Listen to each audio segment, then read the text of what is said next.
Welcome. From me is a HUAWEI MatePad 10.4, and today I will show you how to change wallpaper on this device.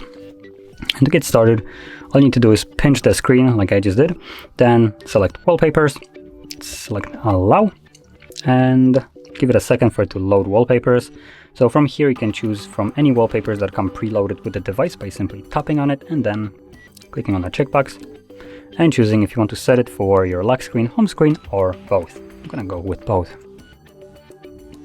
Give it a second and it will set it.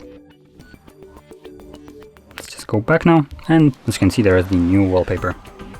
So if you found this very helpful, don't forget to like, subscribe, and thanks for watching.